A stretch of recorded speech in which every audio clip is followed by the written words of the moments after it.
विहान का गुस्सा उसकी आंखों में साफ दिख रहा था, जिसे देखने के बाद अनिका भी सरप्राइज थी। लेकिन अनिका ने विहान को रोकने या फिर शांत करने की कोई कोशिश नहीं की। शायद वो भी इस तमाशे को एंजॉय करना चाहती थी। नक्श ने पहले तो अनिका के सामने विहान का भांडा फोड़ा और उसे पूरी तरह से एम्बैरेस किया। उसके बाद नक्श ने अपनी ही बीवी को सलाह भी दे डाली, जो पिछले 2.5 सालों में उसने पहले कभी नहीं दी थी।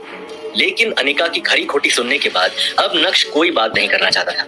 यही वजह थी कि उसने विहान की आवाज को पूरी तरह से नजरअंदाज किया और आगे बढ़ता गया। नक्श का ये एटीट्यूड विहान से बर्दाश्त नहीं हुआ और उसने अपनी चाल बढ़ाते हुए नक्श का पीछा किया। और इससे पहले कि नक्श लिफ्ट में जाता, विहान ने उसका हाथ पकड़कर उसे रोकते हुए कहा, अबे भाग कर रहा है? तुझे सुनाई नहीं देता? मैं कब से तुझे आवाज दे रहा हूं, बहरा है क्या? विहान नक्श के ठीक सामने था और गुस्से से उसकी आंखें लाल हो गई थी। नक्श ने उसकी बात का कोई जवाब नहीं दिया। इसका मतलब ये नहीं था कि नक्श डर गया था। वैसे भी अब नक्श को किसी से भी डरने की कोई जरूरत नहीं थी। लेकिन चूंकि नक्श अभी भी शांत था, इसलिए विहान को बोलने का एक और मौका मिल गया। तूने मेरे ही सामने मेरे गिफ्ट का मजाक कैसे उड़ाया? मैं दावे के साथ कह सकता हूं कि अगर तू खुद को भी बेच देगा ना, तब भी उस हार को नहीं खरीद पाएगा। बड़ा आया बात करता है।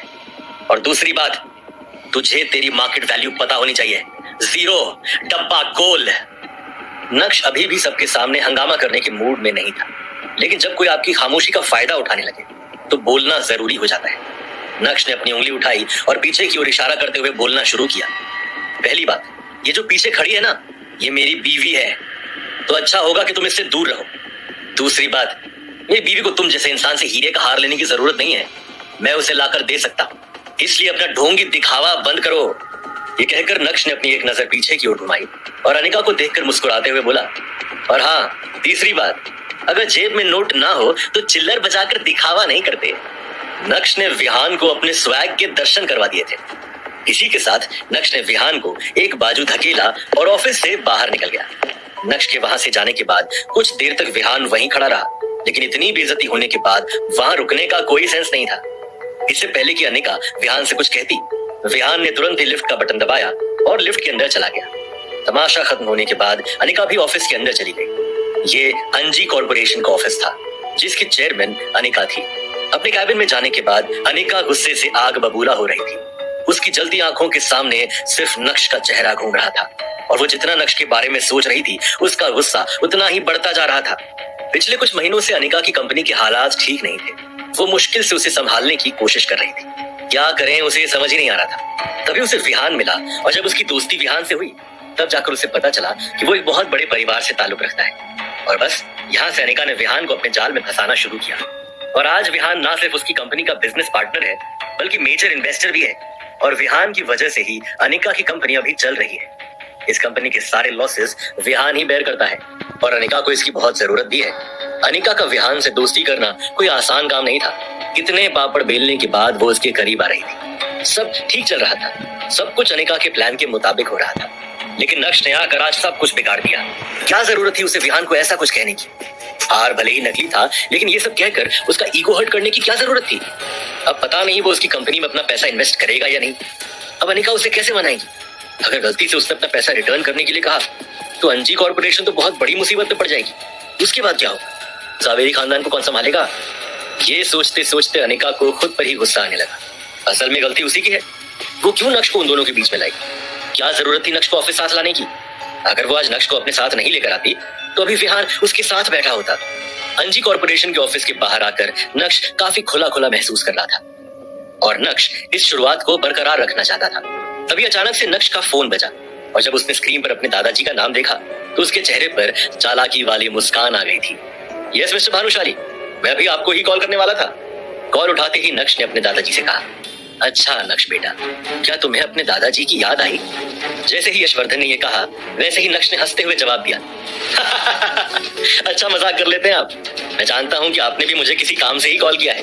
उसी तरह मैं भी आपको काम से ही कॉल करने वाला था। नक्श की बात सुनकर यशवर्धन के चेहरे की खुशी अचानक से गायब हो गई थी। अच्छा ठीक है, तो फिर काम की ही बात कर लेते हैं। अगले हफ्ते से तुम भानुशाली ग्रुप के नए सीईओ की कुर्सी पर बैठने वाले हो। उससे पहले मैंने आज एक खास इंसान से तुम्हारी मीटिंग फिक्स की है। एड्रेस व्हाट्सएप कर दिया है। मैं चाहता हूं कि तुम एक बार मिल लो। यशवर्धन ने कहा, ठीक है, मुझे किसी से भी मिलने में कोई तकलीफ नहीं, लेकिन आपको मेरी 2 शर्तें और पूरी करनी होगी। पहली तो ये कि मुझे आज के आज किसी भी हाल में रेयर डायमंड नेकलेस चाहिए, और दूसरी मैं आपको व्हाट्सएप कर रहा हूँ। ये शर्त भी उतनी ही खास है और काम जल्दी हो जाना चाहिए। नक्श पॉइंट टू पॉइंट बात कर रहा था और उसका एटीट्यूड 7वें आसमान पर था, जो यशवर्धन को बिल्कुल भी पसंद नहीं आ रहा था। नक्श, तुम्हें नहीं लगता कि तुम्हारी डिमांड्स बढ़ती जा रही है? अभी तो तुमने भानुशाली ग्रुप ज्वाइन भी नहीं किया है, पता नहीं ज्वाइन करने के बाद तुम क्या क्या करोगे। कड़क आवाज में यशवर्धन ने कहा, मेरी डिमांड्स बढ़ रही हैं? आपने भी तो ये मीटिंग किसी डिमांड को पूरी करने के लिए ही फिक्स की होगी। कम ऑन दादाजी, it is always give and take. मैं आपको मेरी दूसरी शर्त व्हाट्सएप कर रहा हूँ, जस्ट डू द नीडफुल। ये कहकर नक्श ने कॉल कट कर दिया था। तुम बहुत बड़े। इससे पहले कि यशवर्धन अपनी बात कह पाते, उन्हें बीप बीप की टोन सुनाई देने लगी थी। नक्श उन्हें अपनी गलती का पूरा एहसास करा रहा था और यशवर्धन उस एहसास में दबते हुए नजर आ रहे थे। फोन रखते ही नक्श ने देखा कि उसे व्हाट्सएप पर 3 मैसेज आए हुए हैं। एक उसके दादाजी का था और बाकी के दोनों उसकी बीवी अनिका के थे। अनिका ने उसे 10,000 रुपए भेजे थे और लिखा था, मॉल जाओ और जाकर कुछ अच्छे कपड़े खरीद लो। मैं नहीं चाहती कि मेरी फैमिली को तुम्हारी वजह से और शर्मिंदा होना पड़े। जहां देखो भिखारियों की तरह रहते हो। दरअसल अनिका के घर में आज फैमिली डिनर पार्टी थी और पिछली बार नक्श की वजह से उसे काफी कुछ झेलना पड़ा था, इसलिए उसने नक्श को इस बार पहले ही पैसे भेज दिए थे, जिससे जावेरी खानदान और बाकी के गेस्ट्स के बीच नक्श को लेकर कोई बात ना हो, वरना चित्रा और अनिका को अपना मुंह बंद करना पड़ जाता है। ओ बेबी, अब तुम्हारे 10,000 रुपए भेजने की मुझे कोई जरूरत नहीं है, मन ही मन सोचते हुए नक्श ने अपनी दूसरी शर्त को यशवर्धन तक पहुंचा दिया था। मैसेज करने के बाद नक्श ने अपना फोन जेब में रखा और सड़क के किनारे जाकर टैक्सी रोकने के लिए अपना हाथ आगे बढ़ाया। जैसे ही एक टैक्सी आकर रुकी, वैसे ही नक्श उस टैक्सी में बैठा और टैक्सी ड्राइवर से बोला, golden domain society. Golden domain society Surat की ही नहीं बल्कि गुजरात की सबसे लग्जूरियस सोसाइटीज में से एक थी। इस सोसाइटी में 4 स्विमिंग पूल थे जिनका पब्लिक एक्सेस था और अमीरों के लिए अलग से पूल विला भी थे। कुछ पेंट हाउस थे, सारे घर बहुत ही शानदार थे और इस सोसाइटी से पूरे सूरत की खूबसूरती को नापा जा सकता था।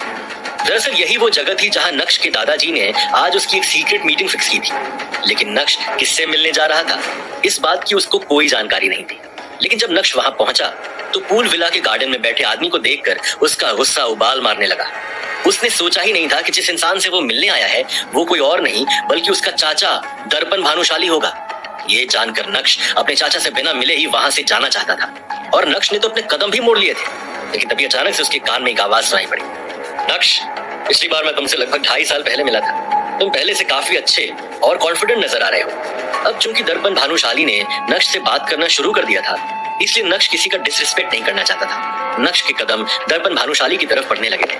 हालांकि नक्श ज्यादा बात नहीं करना चाहता था और अपने चाचा की शक्ल तो बिल्कुल भी नहीं देखना चाहता था, इसलिए उन्हें देखे बिना ही नक्श ने कहा, दर्पण काका, तमें सीधा पॉइंट पर आओ ने। बताइए कि भानुशाली फैमिली को मुझसे क्या चाहिए।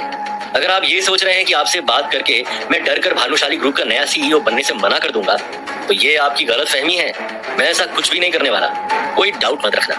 दर्पण भानुशाली के सामने अपनी 2 टूक बात रखने के बाद नक्श के कदम गार्डन से होते हुए दरवाजे की तरफ बढ़ने लगे थे, लेकिन इससे पहले कि नक्श दरवाजे तक पहुंचता 2 हट्टे कट्टे गार्ड उसके सामने आकर खड़े हो गए। उन 2 हट्टे कट्टे गार्ड्स को देखकर नक्श के चेहरे पर मुस्कान आ गई थी और इसी मुस्कान को बरकरार रखते हुए उसने अपने चाचा की तरफ देखा और कहा, आपको पता है ना कि आप मुझे ज्यादा परेशान करना अफोर्ड नहीं कर सकते हैं, चाहे आपने जिस भी मकसद से मुझे यहाँ बुलाया हो। ये मत बोलिए कि मेरे पास खेतान एंटरप्राइजेस के शेयर्स हैं, जिनको खरीदने के लिए आपने और दादाजी ने मेरे पापा को मना कर दिया था, और उसके बाद क्या हुआ वो तो आप मुझसे बेहतर जानते हैं। लेकिन आज वही शेयर्स आपकी भानुशाली ग्रुप ऑफ कंपनीज को बचाने वाले हैं, और अगर मुझे कुछ हो गया तो जो आप चाहते हैं वो फिर आपके लाख कोशिशों के बाद भी नहीं हो पाएगा। इसलिए आप फिजूल की कोशिश ना करें तो ही ठीक है। भानुशाली ग्रुप ऑफ कंपनीज पूरे गुजरात का एक बड़ा नाम था। छोटे से बड़ा हर बिजनेसमैन को भानुशाली ग्रुप की सारी जानकारी थी। 4 साल पहले मार्केट में उन्हें कंपटीशन देने के लिए कोई भी नहीं था, क्योंकि उस समय भानुशाली ग्रुप के सीईओ नक्श के पिता यानी जितेन भाई भानुशाली थे। जितेन भाई को बिजनेस की सारी ABCD पता थी और यही वजह थी कि उन्होंने खेतान एंटरप्राइजेस के 40% शेयर खरीद लिए। उन्हें पता था कि आगे का मार्केट कैसी करवट लेगा और वो उसका पूरा फायदा उठाना चाहते थे। लेकिन ये बात दर्पण भानुशाली और यशवर्धन भानुशाली को पसंद नहीं आई और बिना कुछ सोचे समझे उन दोनों ने मिलकर जितेन भाई भानुशाली को भानुशाली ग्रुप से बाहर का रास्ता दिखा दिया। जितेन भाई के जाने के बाद नक्श के चाचा दर्पण भानुशाली ने भानुशाली ग्रुप के सीईओ की कुर्सी संभाली, लेकिन वो अपनी कंपनी को संभाल पाने में पूरी तरह से फेल हो गए। अब उन्हें डूबते हुए तिनके का सहारा चाहिए था, और जब उन्हें पता चला कि जितेन भाई के खरीदे वो शेयर्स आज मार्केट में तहलका मचा चुके हैं, तब भानुशाली खानदान को नक्श की याद आई। अब आप लोगों को पता चल ही गया होगा कि नक्श के अंदर ये पावरफुल चेंजेस क्यों और कैसे आ रहे हैं। जी हाँ, नक्श के दोनों हाथ घी में जो है, और अभी नक्श से कोई मुकाबला भी नहीं कर सकता है। नक्श की बात सुनकर उसके चाचा दर्पण एकदम शॉक्ड रह गए थे। उन्होंने सोचा नहीं था कि नक्श को खेतान एंटरप्राइजेस के बारे में सब कुछ पता होगा। वो नक्श को कच्चा नींबू समझ रहे थे और नक्श निकला पका हुआ बादाम। अब उनके पास नक्श से उलझने के लिए कोई वजह नहीं थी। अपने दोनों गार्ड्स को इशारा करते हुए उन्होंने नक्श के रास्ते से हटने के लिए कहा, और जैसे ही वो दोनों गार्ड्स हटे वैसे ही नक्श के कदम उस पूल विला से बाहर की तरफ बढ़ने लगे थे।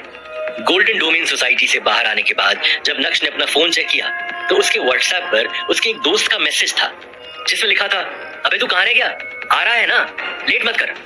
आखिर नक्श कहां जाने वाला था? नक्श के किस दोस्त की एंट्री होने वाली है? क्या नक्श आज जावेरी खानदान का फैमिली डिनर अटेंड नहीं करेगा? अगर नहीं तो उसके बाद अनिका और चित्रा का क्या रिएक्शन होगा? अगर हाँ तो उस डिनर पार्टी में क्या होगा? क्या यशवर्धन नक्श की रेयर डायमंड नेकलेस वाली शर्त को पूरा करेंगे? नक्श की दूसरी शर्त का क्या होगी? नक्श की दूसरी शर्त, क्या नक्श के चाचा नक्श को ऐसे ही सीईओ बनने देंगे, या फिर वो उनकी चाल को समझ नहीं पा रहा है? जानने के लिए सुनिए इंस्टा एम्पायर।